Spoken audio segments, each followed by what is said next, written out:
Okay, welcome everybody. Thank you so much for being here in Calipatria. Bienvenidos a todos ustedes. I want to thank you all. Today's a great moment for us and hopefully for all of you to be here and to learn a little bit more about CERF. And so we've got a lot of different folks that have been involved over the last year or so to get to this point. And so there's no way we could do this without these folks. And so I'm Roque. Some of you know me as Rocky. I was born and raised here in Calipatria. I'm one of the co-conveners for the CERF program, but there are a lot of other co-conveners and a lot of other people that made this possible and got us to this point. So I'd like all the co-conveners to come up here to the front so they can introduce themselves. And they're actually going to be carrying out or leading different parts of the agenda that we have today. But most of today is going to be all of you providing input. We're going to be sitting, it's going to be an interactive session today. We're going to be sitting at the tables with you. These folks that are up here with me will all be sitting at a table with you to get some information from you, because we want to make sure that you all really help guide and lead this CERF, the Community Economic Resilience program. It's really based on your voice, and your words, and your direction and guidance. So we're really looking forward to that. And so again, my name is Rocky Barros with the Imperial Valley Wellness Foundation, director of the Wellness Foundation, and again, proud to be one of the co-conveners for the CERF program here, along with all of the co-conveners that you see here, and I'll let them all introduce themselves and their organizations. As soon as I have to introduce Maritza, because she won't come up, but she's up, I'll let her introduce herself. Hi, good morning, everyone. Buenos dias. My name is Daniela Flores. I'm executive organizer with Imperial Valley Equity and Justice Coalition. I'm here with my team, Juan, Dylan, and Fernanda. And we are, very much committed to being a co-convener that you can come to, reach out to when you have feedback. We really want to hear from you. We really want you to participate. And we really hope for a more inclusive economic development plan that we'll put together with your partnership. Thank you. And Marisa didn't introduce herself, but Marisa's already pro-rolling on this foundation. Thank you, Marisa. Welcome everybody. Cristian Torres with Comité Cinco Valle. Proud to be one of the co-conveners for the Southern Border region. This is something we've been working on for over a year now, so we're glad to finally be able to gather in public and bring these workshops together. So yeah, we're looking forward to today and then talking with all of you guys during the breakout sessions. Hi everyone, thank you for coming today. My name is Manuel Reyes. I'm an organizer with the San Diego and Imperial Counties Labor Council. I'm also part of the co-conveners, so if you have any question, please make sure to reach out to your co-conveners, which is all of us, and thank you so much for coming today. It's a very good group today. Thank you. Okay, we have a special guest from the state here with us. Where's she at?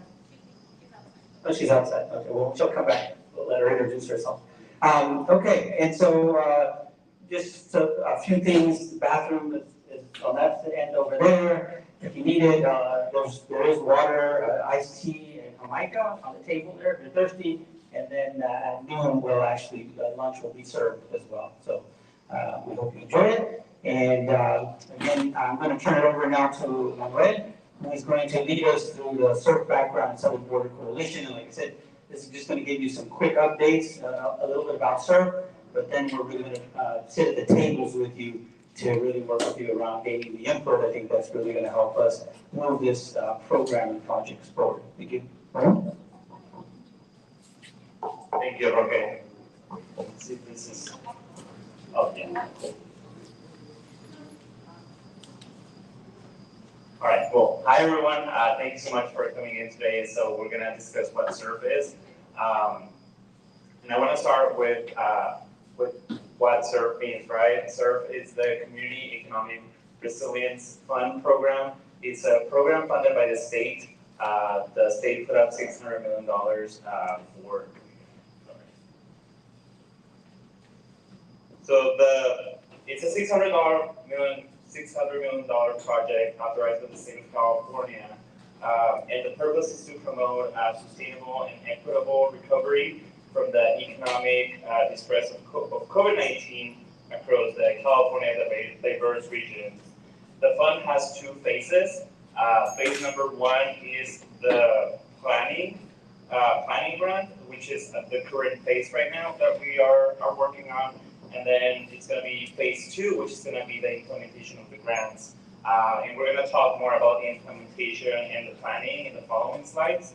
CERF was enacted by the California Senate Bill 162 back in 2021. It was implemented by the interagency leadership, such as the Labor and Workforce Development, the Governor's Office of Planning and Research, and the Governor's Office and Economic Development.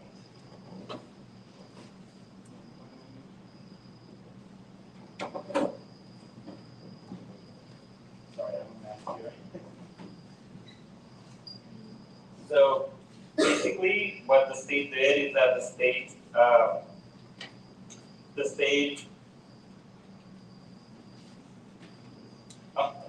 So the state put money for communities and for members of the communities that serve our communities, right? So basically,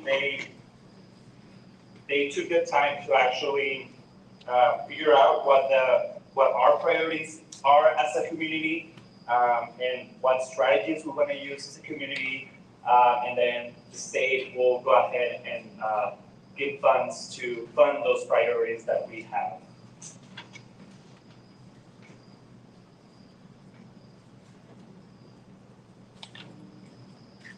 So the state divided California into 13 different regions. We are the southern border region, which includes San Diego and Imperial. And the purpose of that is to promote economic diversity, developing sustainable industries to create high-growth jobs. And by high-growth jobs, it means that jobs that actually are well-paid jobs, not just like a minimum wage job, but actually jobs that create wealth in our communities. And also, the plan also focuses on advancing the region towards an equitable transition to a net zero emissions regional economy. So all those 13 regions are going to receive planning funds, phase 1, and will have an opportunity to receive the implementation dollars, which is going to be in phase number 2, through a competitive process. So as I mentioned, we're currently in phase 1, which is the planning funds, which we want to get feedback from you, from the community, to see what our priorities are, right, as a community. So the co-conveners, the state combined the southern border region, and your co-conveners are these following these organizations. So as co-conveners, we have Comité Cívico del Valle, we have Imperial Valley Equity and Justice Coalition, we have the Imperial Valley Wellness Foundation, the San Diego and Imperial Counties Labor Council, the San Diego Regional Policy Innovation Center, San Diego State University, which works as the fiscal agent and co-convener, the SBCS, and Universidad Popular. And here is a breakdown of the $600 million of CERF program. As you can see, we are in the planning phase, which are $60 million, and it was divided among 13 regions, so it's $5 million per region. So we are southern border region, so the region goes to $5 million, right? There's also money for the Native American tribes, which is $25 million. Out of those $600 million, there's also $18 million for administrative costs. And lastly, the implementation part, which is phase 2, it's $492 million. And on that implementation part, it's going to be divided into two separate. So one is going to be $442 million for competitive implementation grants, and then $50 million towards pilot projects for ready-to-go projects, basically. And now we have the phase 1, which is the planning grant that Cristian Torres is going to talk more about it.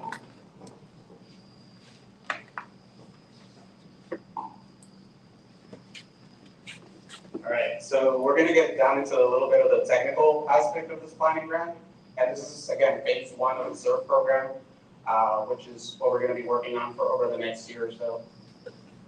All right, so part 1 is going to involve a lot of different base building and data gathering and research components to basically make sure that these economic development plans that are going to be at the end of the planning grant are well informed, not by data, by the lived experiences of the community, such as everybody in this room, and are cohesive so that the state things are competitive enough to not just go after the state funding money that is at the end of this, but also to leverage federal dollars that are going to be available, which we're seeing kind of come out right now through different grants that they're making available. For the plan, there's going to be a regional summary, which is the first step, and this is going to look at the socioeconomic profile of the region. As we know, Imperial and San Diego, while close together, are not the same similar economies. So it's going to have to look at that and see what the differences are in opportunities, the economy, median household income, race, and all these statistics we're going to have to gather. And actually, this is going to be really helpful as we develop further plans because we're going to have a base to build from, right? Like we can look back and say, this is where we're starting from, and this is where we want to get to. There's going to be a labor market analysis and an industry cluster analysis. So the labor market is going to identify trends and projections. In Imperial, we are at a place where the lithium conversation is very high on everybody's priorities. And that's because it offers an opportunity to create a new economy, a part of the just transition, helping with the electrification that California and the US wants to do. So there's a lot of opportunities there. So we are going to have to look forward to see what are those future careers and what are careers that are here now that could transition into those if it's just additional training or cross-sector training that you could do. And the same with industry. As we know, there are different proposed plans for the region on how to develop a lot of this. So not just with lithium, but also looking at logistics because we are a port community. What does that look like with international freight, right? And transportation of goods across the border. So the industry cluster is going to look at the major industries, trends of those that are growing, those that are receding, which ones have the higher potential to succeed here in the region, and how we can tap into those projections for the future. And the SWOT analysis, I know a lot of folks are familiar with this, they might have seen it in professional life. SWOT analysis stands for strengths, weaknesses, opportunities, and threats. And this is going to help identify a lot of the different causes, base, background, and really what we want to look at is the opportunities. Like what can we tap into as we build out this economic development plan from the ground up? Because this is going to be from my community with support from data. It's not going to be data down, it's going to be community up. And the second part of the regional plan is going to be the vision and goals. So again, this is a plan that is going to be built from the ground up. This is going to be a community engaged economic development plan. This is a new idea the state is trying out as part of their equity focus. And what the base behind that is because they saw what the COVID pandemic did to a lot of communities, and that to become resilient, you are going to have to go back and build it with the people that are living in those regions, right? I remember when our team and a lot of our collaborators were out here in Calipatria and all across the Imperial Valley, you know, how hard it was during the COVID-19 pandemic for those that had jobs where they couldn't go to anymore, right? We did a lot of economic assistance programs because of that, and we know that the economy still hasn't recovered from the last couple of years. So this is where California sees an opportunity to go back, create plans that make sure that should something like that happen again, you do have plans to fall back on, and an economy that is resilient enough that it won't suffer such a huge shock. And that's one of the goals of advancing from where we are now to a sustainable future. It wants to be sustainable so that you don't have to rely on external forces to make sure that your economy is thriving, right? This is why there's those 13 regions. There's going to be a lot of interconnected activities across those regions, just as we have with San Diego, you know, Riverside County is to the north of us, the Eastern Coachella Valley, and that is also a very similar region to Imperial, where there's going to be a lot of overlapping interests, a lot of overlapping opportunities, and a lot of overlapping, you know, trainings that could be done. So there's reasons to try to create a sustainable future through this collaboration with the different regions. And you know, I don't want to read through all the little talking points that we have here. But one of the main things to focus on that was very much reiterated in the call for proposals when this project was released is increasing economic diversification. And again, the reasoning behind this is because the state saw how reliant some regions were on one specific industry, and if that one industry is shocked, the whole regional economy could fall down, could fall apart, could take a huge shock. And that's what they want. That's what they want to create: resilience, diversification, so that these market forces aren't just affecting one region and causing shockwaves across the state, but you can make it resilient enough that it survives, thrives, and creates new opportunities after that. All right. So the economic development plan that is going to be put together as part of this phase 1 is going to be, again, enhanced by the data and the lived experiences of community members, business owners, agencies, and this is where we'll see a little bit more later, but there are going to be different sectors where all these communities are going to be represented, and all opinions are going to be crafted to create these comprehensive economic development plans. And the goal for the plan is to create a streamline to funding opportunities, because these plans, again, are designed to tap into future monies that are going to be available. So the money's there, it's just creating a plan that you can show the state, to show the federal government, show the foundations to get to those goals. So that they need to see that comprehensive plan first to be able to create those opportunities. And again, in our region, it's very important to look at infrastructure improvements through these economic development plans. We all know, based on living in Imperial, moving here, some of us have moved away and come back, and have seen the opportunities that other communities have created for themselves. So this is an opportunity to create those investments in infrastructure, in training, in education, and in other workforce development areas. And again, in Imperial, we're a very key hub to what the state and the U.S. is trying to do, which is create a net zero emissions economy, because we are the resource for lithium, which is going to be, one of the key resources for electrification and zero emission transportation and in other key areas that they're looking at. And again, this is going to be developed through the lived experiences, the input from community members. So we do want to open up the opportunities when this planning process is starting to recommend reports. There's a lot of reports, a lot of projects that have already been done that have created recommendations, have created plans, but sometimes they sit on a shelf because there's not a funding opportunity yet for it. Well, now's the chance. We could take that plan, give it to the researchers that are going to be helping in the future put this together, and they can create that recommendation or improve it if there's been new challenges that have popped up since then, or if there's been challenges that have been addressed. So there's an opportunity to leverage all the work that's already been done in the region to move forward. We also want to invite you all to join the sector. Some of you guys today already had the opportunity to fill out the interest form. We'll be also having tablets on hand to do that. And yeah, we want everybody to participate, whether you can join events, host events, bring people to us as the co-conveners to answer questions. And then also, these plans are going to be made public through the whole process. So public feedback is going to be important. Even if you can't dedicate a lot of time to being a sector lead or a voting member in each meeting, you can still send feedback, because this is going to be a very iterative process over the next year. And they're starting with the sectors in the coalition membership. These are the sectors. Some of them were prescribed by the project that California wants to set up. But in the discussions between the co-conveners, it actually created these 3 new categories, which includes youth. Youth is a lot of times excluded from a lot of these activities, but they are the ones that are going to be taking positions in the workforce, so they should have some say in what careers they think or they want to see develop.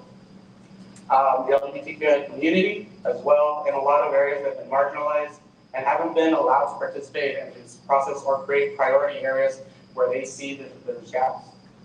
So this is recommended by one of the co-conveners and was added to the sector groups. And then farm workers. This is an economy in Imperial County that relies a lot on agriculture, but a lot of the times they're underrepresented in a lot of the decision making. So again, this was suggested, and the majority of the co-conveners agreed. Actually, it was unanimous to add farm worker sector into the region, specifically again because we do see a lot of issues with the economy here when a lot of the agriculture relies on farm workers being able to show up to work do that work and make the economy real sustainable. All right, so there's going to be a voting structure. Again, this is a whole community participatory process, but we do need to get priorities in these plans, and the way to do that is going to be to also have voting. So anybody that joins can vote within their sector. They're going to be able to vote on recommendations. They're going to be able to vote on the plans, and that's what those sector meetings are going to be. So we're going to organize in the region meetings for all of these sectors. It's going to be split across the responsibility of all the co-communities here today, because as you can see, if we have to host meetings for all these groups, it's going to be a lot of them. So we are going to be hosting these, and we're trying to create a process where everybody can engage, whether it's in person, digitally, to make sure that they participate.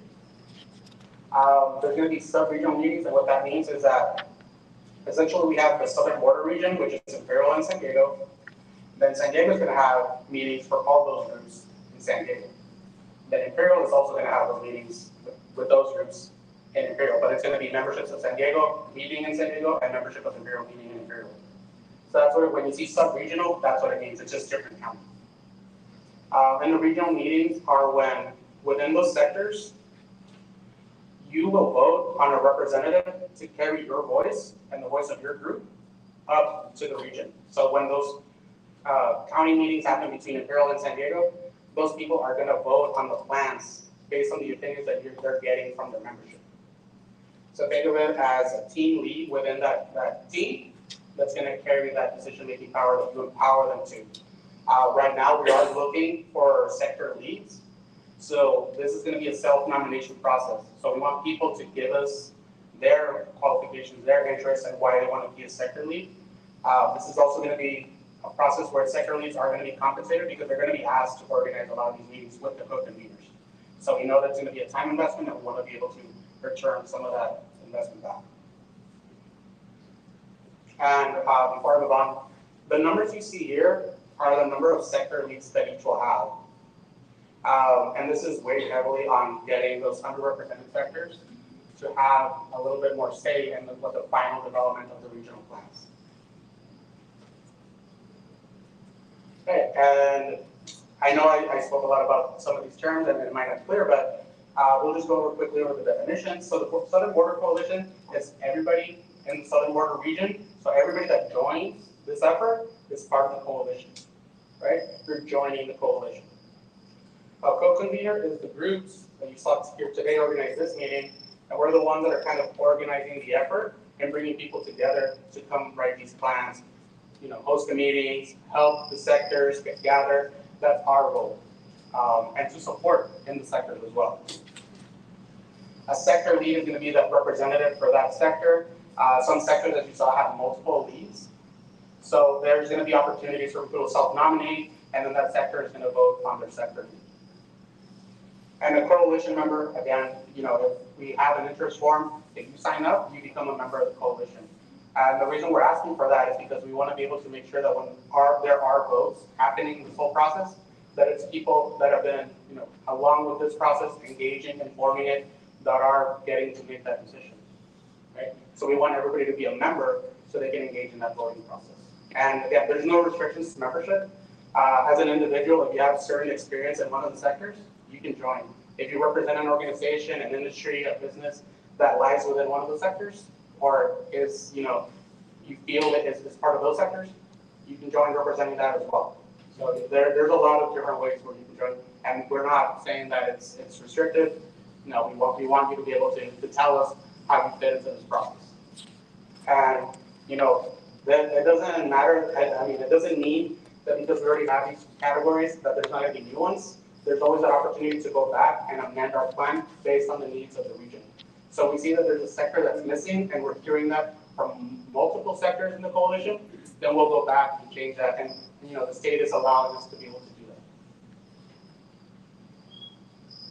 that. And again, quickly, this is the coalition structure. So we have the two counties, so this is the sub-regional level. Coalition members, so the 15 sectors or groups in each of the regions. Sector leads, which are the ones that are going to bring those sectors together and kind of lead those meetings. And then everybody is going to meet up between the two counties to create the regional task group, which is both counties together, and that's like the regional team. And yeah, just if you are interested in joining, and some of you guys are already signed up, great. If you're interested in learning before you join, this is what we're going to go over right now. So sector engagements, we want people to participate in the meetings, be able to inform the planning process, and make recommendations on the plans. Again, we are looking for lived experiences that inform, and that lived experience is just what happens day to day, but also what you've seen in your line of work, what you've seen through your education that's missing, that could be better. So those are the types of things that you can also bring to those plans. Coordinating body. So there are going to be monthly sub-regional group meetings. So we want people to again engage in these meetings. It sounds like it's a lot of meetings, but if you're representing an organization, we also want to make sure that you have somebody that can cover for you if you can't attend every single meeting. So there's going to be some rotation that's allowed. The regional board members. So as a member, you're eligible to become a sector lead, and this is where we're asking for people to self-nominate.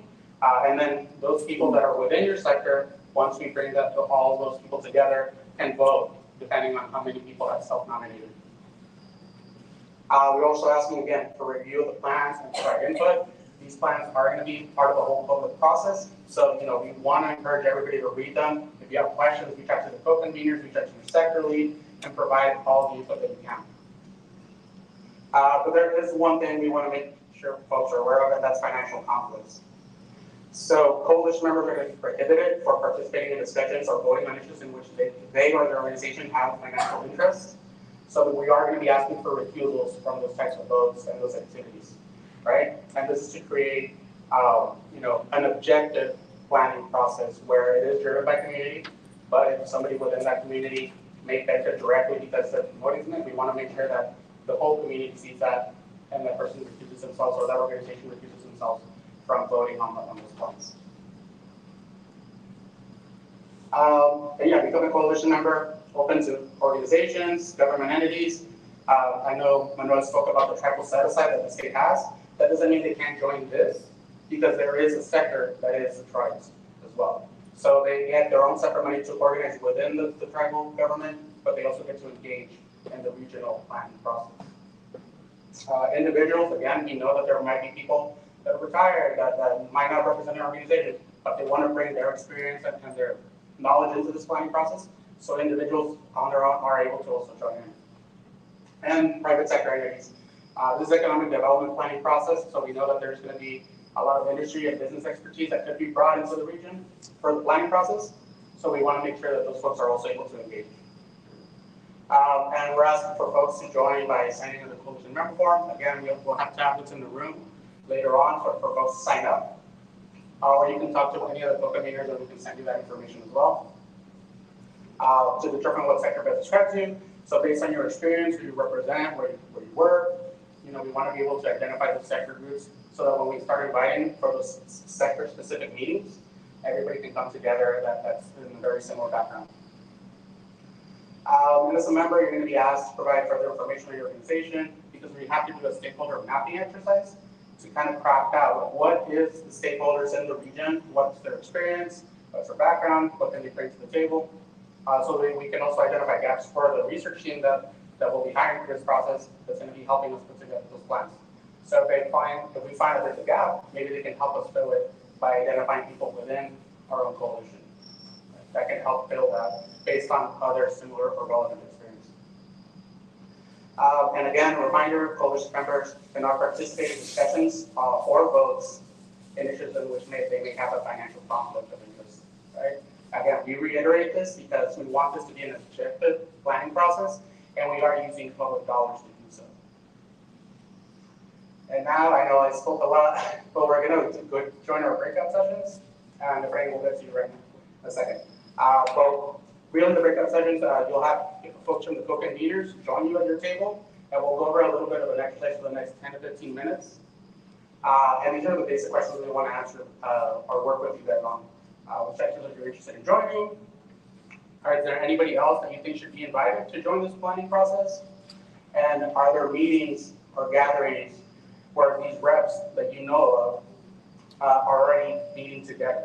right? Like we know there's a lot of individual meetings that are happening all over Imperial County, but if you know of a specific one that might have, a youth group that meets together, let us know so that we can ask them if anybody wants to join that youth sector. Any farm workers that gather together, things like that. And yeah, I know if you have a question, do you want us to go out and say it at your table, or do you want to say it for the group? Either way. So do you want to ask him? So you talk about a regional plan that includes San Diego and us, right? That's the definition of the region, right? And as we all know, we have nothing in common with San Diego. Our economy is different, our workforce needs are different, our infrastructure needs are different. There's very little commonality between us and the needs that San Diego has. How is that going to be incorporated and identified in the plan so that we don't get merged with San Diego's priorities, which may be totally different than ours? Is it going to be like a subsection that talks about Imperial County, or is it all merged into one plan? So the reason that that's important, I think, is because we've had this discussion for the last year on why it's so important to have that regional representation for Imperial County. Because historically, that's what's happened, right? Like Imperial's been lumped in with San Diego, and then we're fighting with a huge metropolitan area for very little resources. And that's not fair, that's not equitable. So that's the whole point of the sub-regional table, where Imperial County can design plans for Imperial County, informed by Imperial County. So it's not somebody from the outside helping craft these plans, it's everybody here that helps craft the plans that you want to see for your community. And then those plans are going to be taken up to the higher level. And when it goes to that, the votes are going to be weighted so that each region has 50-50. That way, not one region controls which plans are going to be presented to the state at the end. And that's how we're creating these strategies to avoid that, to avoid getting overpowered, to avoid getting our opinion diluted, and everybody gets equal representation. And we will have a Q&A towards the end as well, but we'll get to the breakouts for now.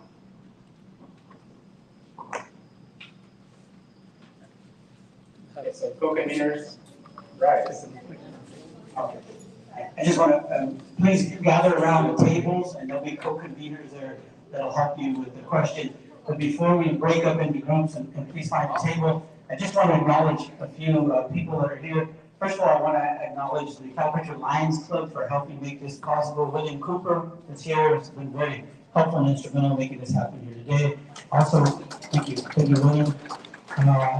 Also, I want to thank the city of Calipatria, the council members that are here. I see Sonia Chavez is here, Maria Nava, the mayor is here, Michael Llewellyn is here. I want to thank them for all of, and Mr. Mesco is here as well. Sorry, I didn't see you there. I want to thank all of you. I hope I didn't miss any other council person.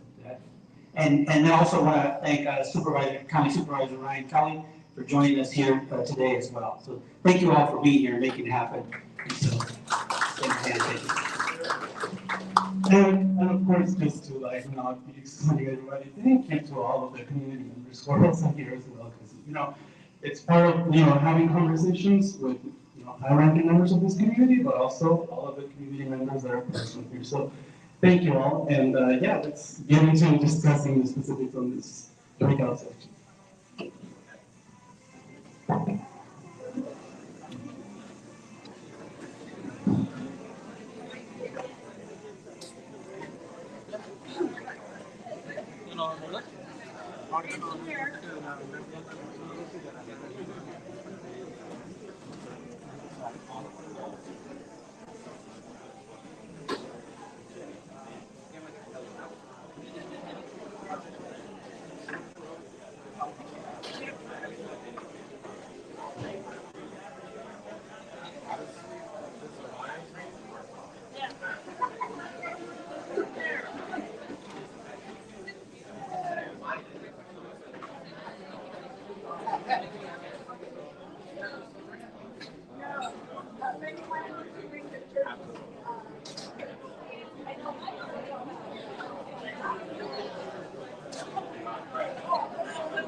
this for everybody, or is this just me?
Then you don't tell me that.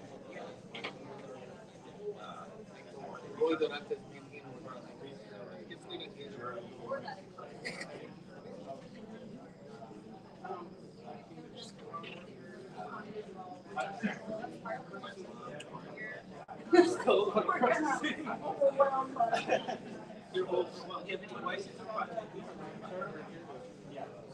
are we supposed to be talking about?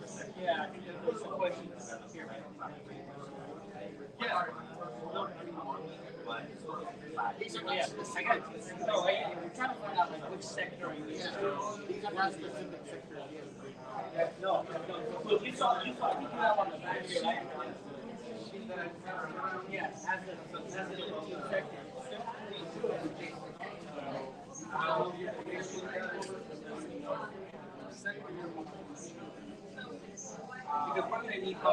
the sectors together, and then you all selecting the sector leads. So I think whatever you can help us with around that sector, that's what you really help us out.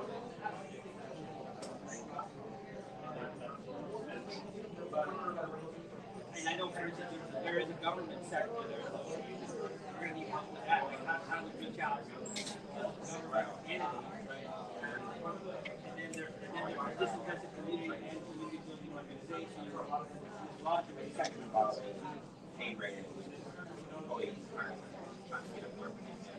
So yeah, just wanted to let you know.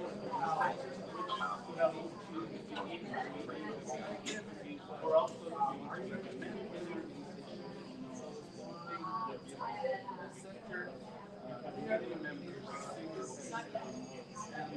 Are there any official gatherings or meetings for representatives from the sectors? Projects already we should invite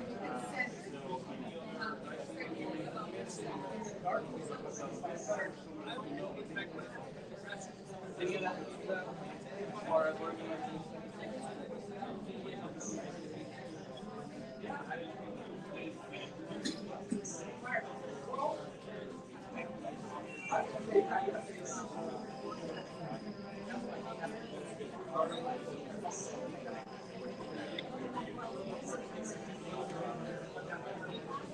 Got it. Someone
yeah, I filled it out like 2 months ago when it first came out. Yeah, we still have another meeting, and I think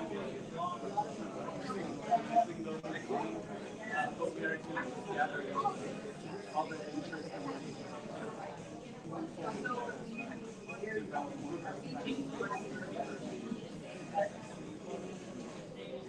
we also just waiting to yeah, we should get it.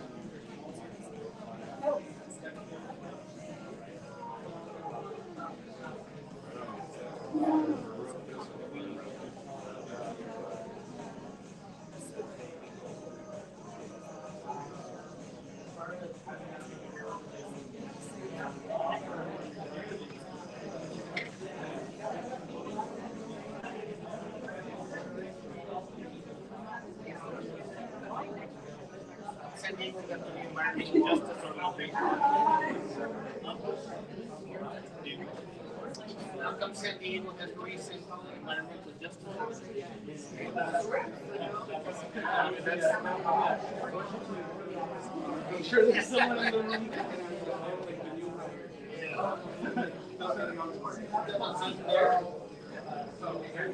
We have a lot of people, right?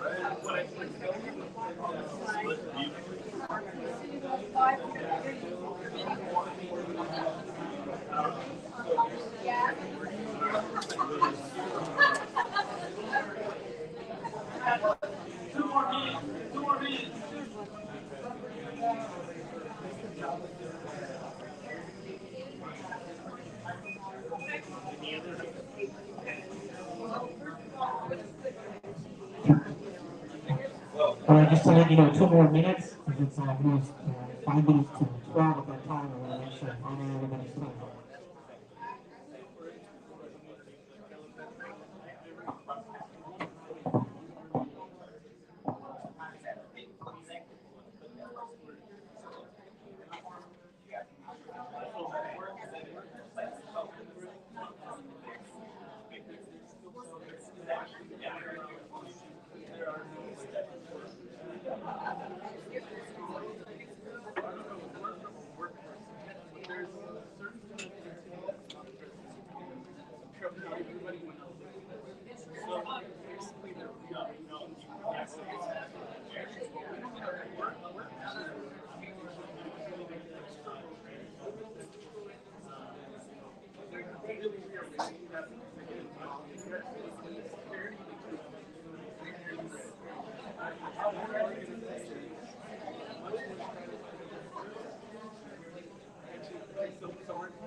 Okay, I hate to break up your conversations, but we've only got 5 minutes left, and I want to make sure that we give you some final information that's going to be helpful for you. I'm going to pass it on to Daniela. Yeah, so if people could.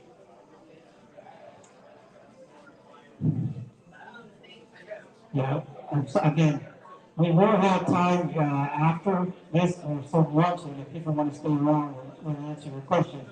But I want to make sure that you don't leave with some other critical information that's going to be helpful in this process. Okay? So I'm going to have we have somebody, Daniela, coming up right now, and she's going to share with you some final information, and then we'll also take some questions. If you have any, hopefully at the table, some of those questions were answered. Okay? Like a school teacher, only this week. Sorry. I was a teacher.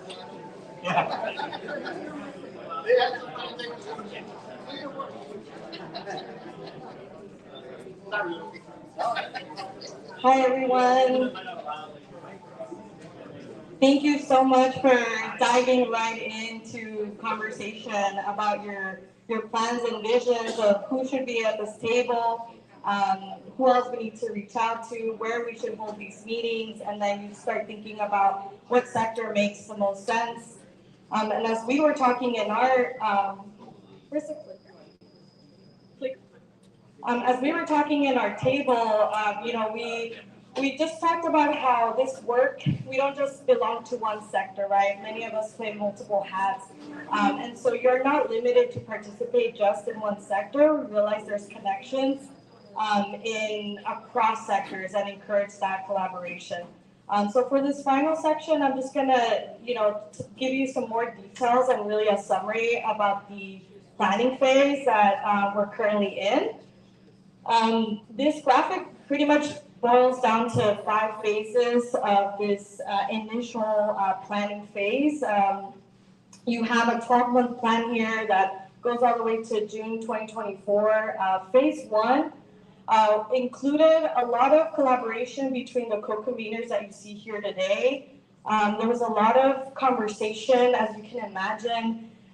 Someone here expressed how, often we're combined with San Diego County, yet there are lots of differences. And we have a lived experience of, disinvestment here. And sometimes when we're paired with San Diego, that ends up being the outcome. So we're excited that we get to really have Imperial Valley's voice come through. And that took some work, right, to be able to communicate with the San Diego region and communicate some of those concerns. And we also wanted to establish a governance structure and some bylaws. As the state has shared, this program is supposed to be based on, equity and inclusion and ensuring that voices that aren't heard are heard, and that places that are not invested in are, in the plans, and that strategies are developed to ensure that we change that trajectory. And so phase one was all about developing draft bylaws to ensure there was commitment from everyone that participates, and we need to commit to equity and justice. And you can look at a 21-page document with those bylaws. We do encourage folks to look at that and see what everyone has committed to. Those are draft and iterative, and we look forward to your input to further evolve those as you join those sector tables. Phase two pretty much is today, where we launch a lot of engagement in the community to start hearing your ideas and to start collaborating on this plan and co-creating it. This is July and August, and in phase three, we're going to convene sub-regional sector meetings. So we want to start putting all those sectors together, combinations of sectors together, conversations going about the kind of county that we want to see, the kind of economy, and start taking more ownership about the kind of things we want to see in our future. And so we'll be gathering a lot of data, as Christian mentioned. There's going to be research. There's going to be a request for proposals, also known as RFPs, that are going to recruit some researchers that can help us put this regional plan, the labor market analysis, the SWOT analysis, that we're going to get some help from some researchers to essentially put together a packet of data set, information about our county and the things we want, and then we're going to be able to, the whole community, everyone will be able to use the data to apply for those plans. So that's going to start happening very soon. You're going to start seeing opportunities to join those sector meetings, start participating in those in the upcoming months. And then there's going to be, formal sector lead that gets selected. You all will vote within your own sector to select who you would like to lead that. The coordination and just the convening of that partnership in each sector. And the end goal of phase four, which is quickly approaching, is to develop the part one of the regional plan, which is all that data, all those assessments. That will be due December 31st. And then phase five, of course, is going to be to go to part two.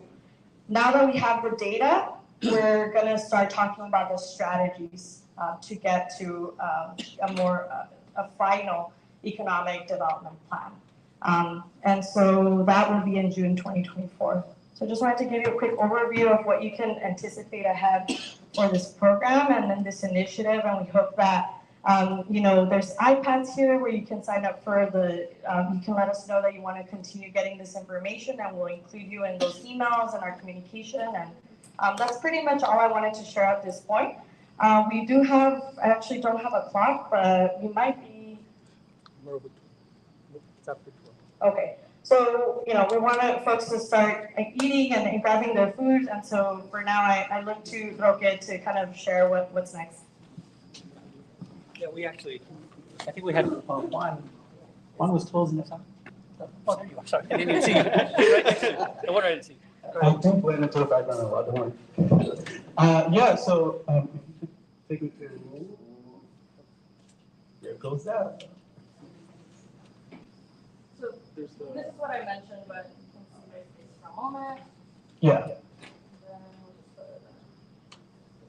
So again, I just want to reiterate on behalf of all the people working in the Southern Border Coalition, thank you all for your time, for your presence, for voicing your concerns. Again, we ran out of time for the Q&A, but as you grab lunch and chit chat amongst yourselves, there is a wealth of knowledge here of all the people that have been working hard on this project. So definitely don't miss out on that. And of course, if you're interested in more information, there's about the coalition meetings, sector engagements. There's the website that you can consult. And again, like it was already stated, there's iPads going around if you want to sign up for that form to get more information. Invite others to join the coalition. Next week, Thursday, there's going to be a meeting in Calexico. Same content as this one, but that one's going to be in Spanish. So if you know any community members who might be interested in, but there might be that language barrier, that one's going to be available. And of course, there's our contact email as well. again, thank you all so much for such a wonderful and packed CERF meeting. Very happy to have communicated with you all. And again, let's keep the conversation going. And very, very excited to have the opportunity to work with you all. So thank you all so much. Thank you.